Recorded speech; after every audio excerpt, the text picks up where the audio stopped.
Hello दोस्तों, चलिए half yearly exams चल रहे हैं आप लोगों के बोर्ड क्लासों के भी और होम बोर्ड के भी। सभी के हाफ ईयरली एग्जाम चल रहे हैं जो आपके 13 से प्रारंभ हुए हैं पूरे राजस्थान में। उसी के अंतर्गत आज बीकानेर जिले में जो पेपर हुआ है वो है 12th में हिंदी साहित्य का। तो अभी तक 24 तारीख तक लास्ट एग्जाम है। तो अगर जिस भी जिले के बच्चों का एग्जाम नहीं हुआ है हिंदी साहित्य में 12th में, वो जरूर इस वीडियो को देख सकते हैं और उनकी मदद हो सकती है।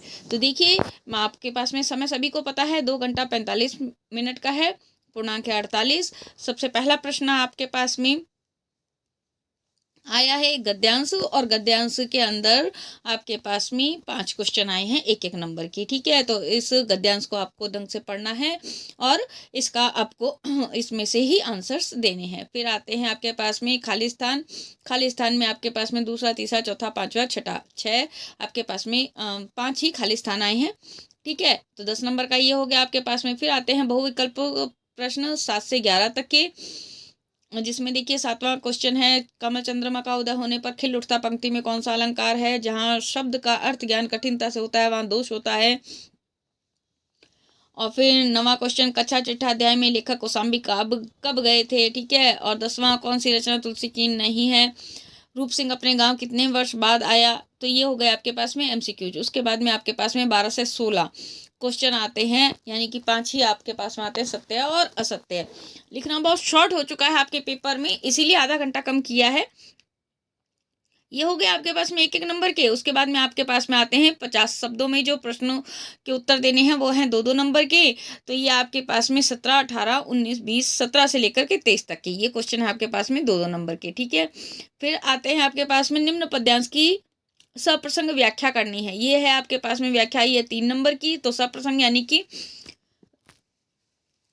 कौन सी कविता से लिया गया है, किस राइटर का है, ये बताते हुए आपको किस प्रसंग में है, किस बातचीत से संबंधित है, ये पूरा का पूरा व्याख्या करनी है आपको। तो इसकी व्याख्या के साथ में आपको विशेष भी लिखना है। ये 2 व्याख्याएं आई हैं जिसमें विकल्प आए हैं। ठीक है, अब फिर आता है आपके पास में निम्न गद्यांश की सप्रसंग व्याख्या कीजिए। तो यहाँ पर 2 गद्यांश आ रखे हैं, इनमें से एक गद्यांश की आपको व्याख्या करनी है।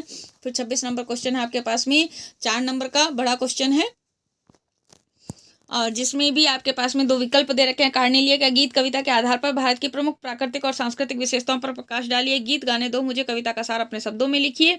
इन दोनों में से आपको एक क्वेश्चन करना है। फिर बालक बच गया कहानी का सार अपने शब्दों में लिखना है, और डिजिटल इंडिया के दौर में संवादीय की क्या भूमिका होती है ये लिखना है। तो ये 4 नंबर का ये हो गया आपके पास में। तो इस तरीके से ये हो गए हैं आपके पास में टोटल का, मैं आपको कहती हूँ 27 क्वेश्चन हो गए हैं आपके पास में हिंदी साहित्य के पेपर में।